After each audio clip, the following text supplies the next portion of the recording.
Lalu kebijakan politik apa yang saya maksud di sini? Pertama adalah bagaimana ada suatu undang-undang yang membatasi konsumsi makanan maupun minuman yang dikonsumsi oleh anak-anak, itu ada pembatasan.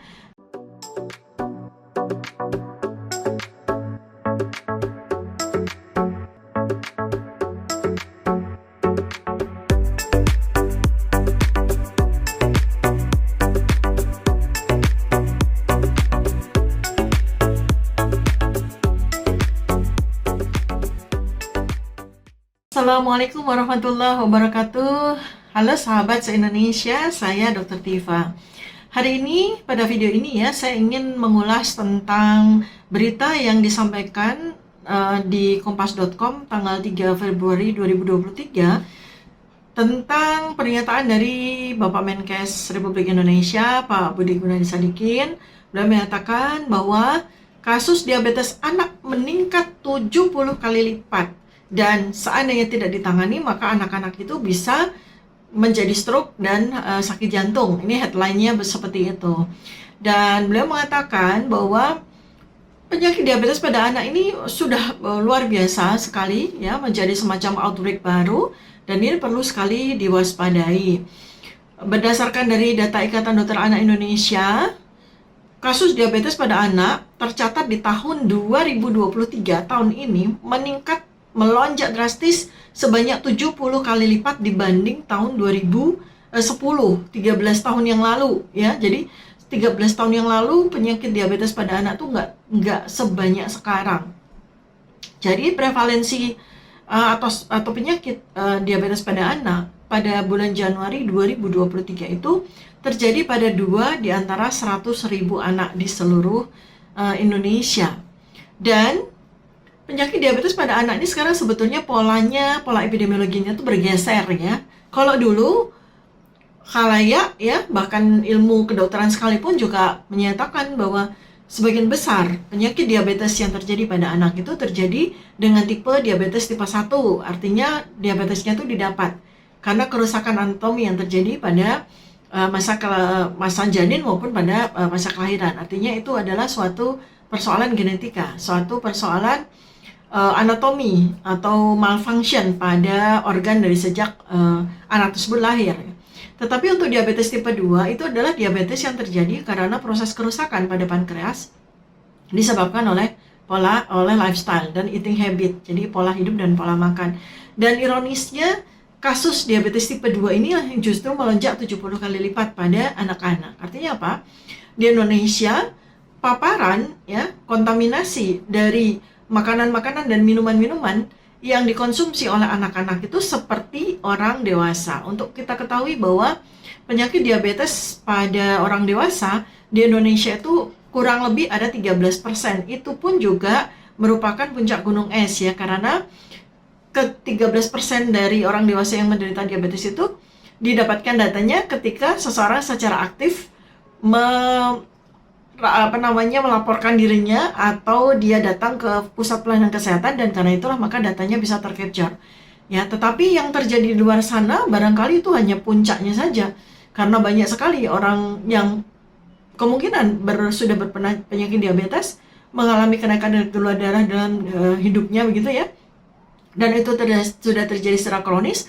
Tetapi karena dia tidak ke Yankes, dia tidak melakukan pemeriksaan lab terhadap gula darahnya, maka dia tidak terdeteksi. Dan barangkali itu mungkin juga yang terjadi pada anak-anak Indonesia sekarang. Sangat-sangat memprihatinkan, dan ini menjadi persoalan besar bagi kita semua. Jadi saya selalu, ya, dari sejak saya menekuni, saya mempelajari dan saya meneliti tentang diabetes, saya melihat bahwa persoalan diabetes ini bukan suatu persoalan atau masalah kesehatan yang bersifat individual, bukan. Ini adalah persoalan cenderung kepada soal politik, ya. Jadi penyakit diabetes ini erat kaitannya dengan kebijakan politik. Kalau kebijakan politiknya nggak disentuh, kebijakan politiknya nggak diintervensi, maka selamanya penyakit diabetes itu akan meningkat dan terus meningkat. Dan dengan rentang umur yang makin lama makin muda.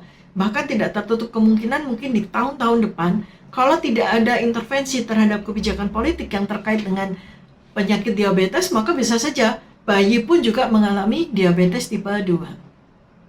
Kenapa saya sebut sebagai penyakit yang terkait dengan kebijakan politik ya? Karena orang ya awam ya, khalayak tidak pernah tahu bahwa apa yang dia konsumsi, terutama yang mengandung yang merupakan komponen karbohidrat ya. Komponen karbohidrat itu adalah komponen jenis makanan yang paling banyak dimakan oleh orang ya.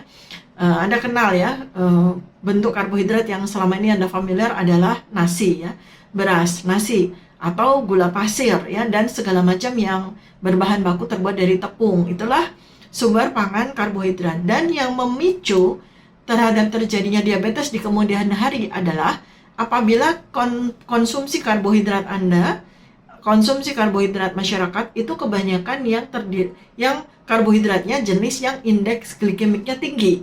Indeks glikemiknya tinggi itu apa kira-kira? Seperti nasi putih, gula pasir ya, kemudian pemanis ya, pemanis yang memang indeks glikemiknya tinggi, kemudian segala makanan dan minuman artifisial yang yang ditambahkan dengan pemanis ya. Dan pemanis itu masuk di dalam kategori indeks glikemik yang tinggi ya, di atas 70. Nasi itu indeks glikemiknya hampir 100. Begitu juga dengan gula pasir. Nah, terkait dengan risiko diabetes yang berkorelasi dengan kebijakan politik, sampai dengan hari ini tidak ada satupun klausul undang-undang di Republik Indonesia ini yang mengatur pembatasan konsumsi karbohidrat dengan indeks glikemik yang tinggi. Nggak ada sama sekali.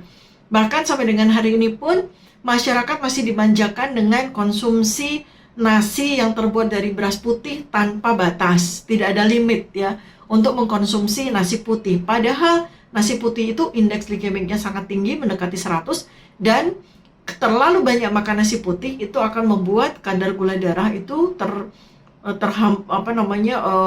terkonsum dengan sangat banyak, dan itu yang nanti pelan-pelan akan membuat terjadinya resistensi insulin, dan kemudian terjadilah kerusakan pankreas yang mengakibatkan diabetes ya. Nah, begitu juga dengan tambahan asupan yang sehari-hari memang menjadi pola konsumsi orang Indonesia, yaitu manis-manis ya, termasuk minuman yang manis, dan anak-anak sangat suka dan tidak ada batasan dalam minum minuman manis yang terutama berkemasan ya. Dia minum manis bersama keluarganya, dia minum manis bersama dengan teman-temannya di sekolah, dia juga minum minuman manis ketika diajak oleh orang tuanya pergi ke mall atau ke pusat-pusat hiburan yang lain.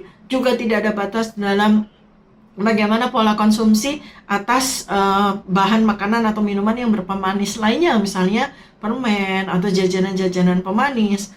Bahkan saat ini tren makanan kulineri maupun yang dijual secara online gitu ya, itu kan banyak sekali tren-tren minuman-minuman berpemanis yang kadar manisnya itu luar biasa tinggi, dan sama sekali tidak ada regulasi. Memanjakan kecanduan manis dari seseorang, dari masyarakat, dan menjamurlah ya counter-counter atau bisnis atau industri makanan dan minuman, food and beverage, yang mengandalkan rasa manis dari gula itu sebagai komoditas utama yang sangat menguntungkan. Nah, inilah ya yang saya sebut bahwa kenapa penyakit diabetes itu adalah penyakit berbasis kebijakan politik. Kalau kebijakan politiknya tidak disentuh, tidak diintervensi, maka selamanya penyakit diabetes akan terus ada, dan akan terus meningkat. Tidak pernah ada punah atau berkurangnya prevalensi insiden penyakit baru diabetes. Risikonya nih, kalau kebijakan politik terkait dengan risiko diabetes, terkait dengan konsumsi karbohidrat dengan indeks glikemik tinggi ya, karbohidrat simple dengan indeks glikemik tinggi ini tidak diintervensi dengan undang-undang, dengan kebijakan politik ya, maka yang terjadi adalah beban kesehatan dari negara ini akan sangat meningkat, beban kesehatan dari masyarakat akan sangat meningkat. Karena diabetes ini, selain dia adalah the mother of the diseases, dia adalah pintu tol atau jalan tol untuk menuju kepada kerusakan ginjal permanen atau gagal ginjal kronis yang ujung-ujungnya membutuhkan hemodialisis atau mesin cuci darah, dan seseorang yang mengalami gagal ginjal kronis itu akan membutuhkan hemodialisis seumur hidupnya sampai dia meninggal tanpa ada kemungkinan recover atau sembuh ya, dan akan bebas dari hemodialisis. Yang ada sejauh data epidemiologi selama ini, ketika seseorang ya karena penyakit diabetes atau karena penyakit yang lain itu dia kemudian harus menjalani hemodialisis karena ginjalnya itu rusak, kronis dan permanen, maka seumur hidupnya dia harus menjalani perawatan hemodialisis itu. Dan kalau Anda lihat tren atau tendensi dari konfigurasi atau pola epidemiologi, transisi epidemiologi sekarang yang terjadi ya di tahun 2020 sampai tahun 2023 ini sangat menjamur ya, fasilitas-fasilitas hemodialisis dibangun, pusat-pusat hemodialisis di berbagai rumah sakit yang ada baik di kota besar maupun di kota kecil, bahkan ada rumah sakit khusus hemodialisis. Artinya apa? Artinya prevalensi atau insidensi gagal ginjal kronis yang salah satu sebabnya disebabkan oleh diabetes itu makin meningkat sejalan dengan data epidemiologis terhadap kasus diabetes itu sendiri.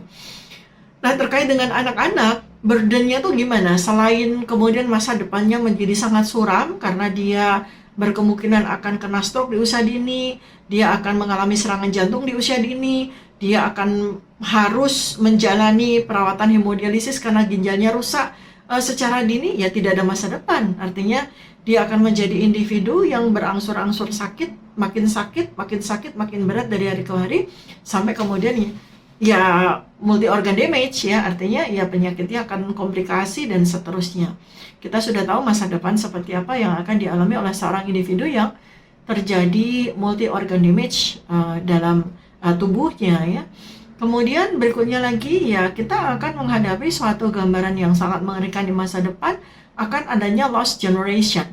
Atau bukan lost generation saja ya, tetapi generasi yang hidup ya tetapi unproductive gitu. Jadi di masa productive age ya, di masa usia produktif, tapi generasi yang ada yang hidup pada saat itu adalah generasi yang unproductive. Jadi unproductive productive age. Usia produktif tetapi tidak produktif. Itulah masa depan yang bisa kita bayangkan akan terjadi kalau risiko diabetes terkait dengan konsumsi karbohidrat simple dengan indeks glikemik tinggi itu tidak diintervensi oleh satu kebijakan politik. Lalu kebijakan politik apa yang saya maksud di sini? Pertama adalah bagaimana ada suatu undang-undang yang membatasi konsumsi makanan maupun minuman yang dikonsumsi oleh anak-anak. Itu ada pembatasan dari jumlah karbohidrat simpelnya. Jadi itu diundang-undangkan, dijadikan suatu regulasi yang bersifat mengikat, sehingga keluarga itu memiliki tanggung jawab penuh untuk mengatur berapa jumlah asupan karbohidrat simpel yang dikonsumsi oleh anak-anaknya, baik di dalam rumah, ketika di rumah maupun ketika di sekolah. Dan itu memerlukan satu kerjasama yang baik lintas sektoral ya, artinya sekolah dalam ini di bawah Kementerian Pendidikan dan Kebudayaan, dan keluarga ya yang di bawah pemerintah daerah maupun pemerintah pusat. Jadi ini ada undang-undang yang bersifat lintas sektoral untuk mengatur pembatasan asupan atau konsumsi karbohidrat simpel dengan indeks glikemik yang tinggi, termasuk di dalamnya nasi, termasuk di dalamnya adalah gula putih, termasuk di dalamnya adalah pemanis, makanan dan minuman berpemanis ya. Itu seperti itu regulasi pertama ya, intervensi atas kebijakan politik yang pertama. Kemudian yang kedua adalah undang-undang atau kebijakan ya, apapun itu ya, mau undang-undang, mau peraturan pemerintah atau apapun itu yang mengatur diversifikasi makanan berbasis karbohidrat ya. Ini juga semacam satu strategi juga untuk membatasi, udah mulai ya, masyarakat tuh sudah mulai harus dibatasi konsumsi beras, konsumsi nasinya tuh udah harus mulai dibatasi, dan sudah mulai harus dilakukan diversifikasi sumber karbohidrat terutama. Jadi makan itu tidak harus selalu nasi, makan itu tidak harus selalu beras, karena harga beras itu makin meningkat, dan beras yang kemudian diolah menjadi nasi putih itu bukan makanan yang bernutrisi tinggi. Dia hanya mengandung karbohidrat simpel, nirgizi, dan bahkan berpotensi untuk memicu terjadinya diabetes dan penyakit-penyakit metabolik kronis yang lain ya. Jadi konsumsi nasi itu tidak memiliki manfaat yang banyak selain hanya membuat kenyang dan menghasilkan energi. Sekarang orang tidak butuh energi banyak dari karbohidrat ya, karena kebanyakan anak-anak pun juga banyak berkegiatan itu dengan menggunakan gadget, dengan menggunakan handphone. Hampir sedikit sekali ya aktivitasnya. Nah, yang ketiga ini, kebijakan ini terkait dengan aktivitas anak-anak. Pada saat ini adalah era teknologi, ya. Anak-anak juga sama seperti orang dewasa menjadi generasi yang makin mager dari hari ke hari, ya. Nah, ini kalau tidak ada undang-undang yang mengintervensi di sini, bagaimana mengatur aktivitas anak-anak? Pembatasan penggunaan gadget, baik di rumah maupun di sekolah. Lalu kemudian ada undang-undang yang mengatur bahwa anak-anak harus melakukan aktivitas di luar. Misalnya bermain bersama dengan teman-temannya, sosialisasi kembali ya, sosialisasikan kembali bagaimana anak-anak tuh bermain ya, bermain bersama dengan teman-temannya dengan permainan-permainan tradisional yang menggunakan aktivitas fisik ya, menguras energinya dia. Dan itu juga ya mau tidak mau harus ada undang-undang di situ ya, regulasi di situ yang memberikan aturan yang jelas ya. Dan ada peraturan juga yang mengintervensi kurikulum anak di sekolah. Misalnya jauh lebih ditambahkan lagi aktivitas kegiatan belajar dengan aktivitas di luar. Misalnya pelajaran biologi itu dengan menggunakan kebun, atau membuat hutan mini di sekolah ya, ada kewajiban dari sekolah untuk membuat hutan mini misalnya, sehingga anak-anak bisa mengeksplor pelajaran biologi atau pelajaran IPA yaitu bahkan matematika itu di kebun sekolah atau di hutan mini sekolah misalnya. Itu ada aturannya. Jadi ada aturan yang memberikan kewajiban kepada sekolah untuk membuat kebun atau membuat hutan mini yang menjadi eksplor. Dan juga ada undang-undang yang di mana anak-anak itu punya kurikulum outbounding, misalnya outbound, pergi keluar dan melakukan aktivitas-aktivitas fisik. Jadi kelas merdeka lah seperti itu, yang menstimulasi penggunaan energi sehingga tidak membuat anak menjadi obesitas dan kemudian mengalami diabetes. Ya, peraturan-peraturan seperti itu. Juga peraturan yang dikenakan kepada keluarga di rumah. Misalnya ada pembatasan belanja karbohidrat simpel ya. Saya tidak tahu bagaimana nanti mekanismenya, pasti ada dan bisa diberlakukan. Karena pembatasan konsumsi karbohidrat simpel itu juga sudah diberlakukan di banyak negara modern yang lain. Indonesia belum ya. Dan saya baca juga saran dari Menteri Kesehatan untuk mengenakan cukai pada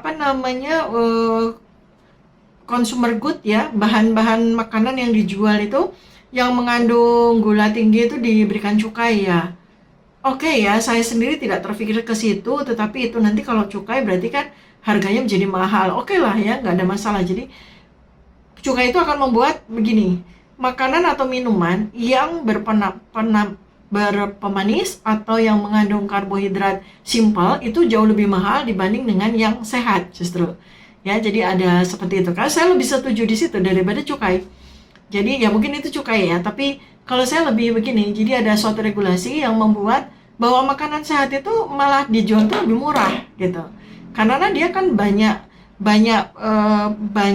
bisa dibuang atau dieksklusi bahan-bahan yang mengandung karbohidrat simpel yang tinggi dan indeks glikemik yang tinggi, dan itu akan mengurangi ongkos produksi misalnya begitu. Dan makanan yang mengandung gula tinggi, mengandung karbohidrat simpel itu justru menjadi mahal ya. Bisa juga itu dengan konsep cukai seperti itu. Jadi memang ini kalau tidak dilakukan intervensi terhadap kebijakan politik di sini ya, maka selamanya dan seterusnya jumlah penderita diabetes itu, apalagi diabetes pada anak, itu akan meningkat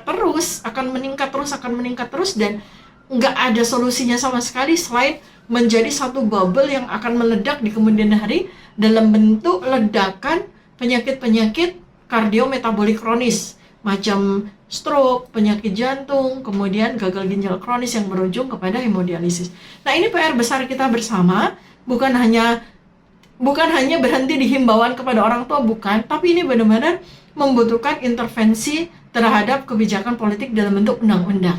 Dan ini adalah tugas dari pemerintah. Pemerintah harus hadir di sini, bukan semata-mata komplain, bukan semata-mata, tetapi memberikan solusi kepada masyarakat secara luas, berkesinambungan, dan berorientasi kepada kesehatan masyarakat di masa depan, anak-anak kita terutama.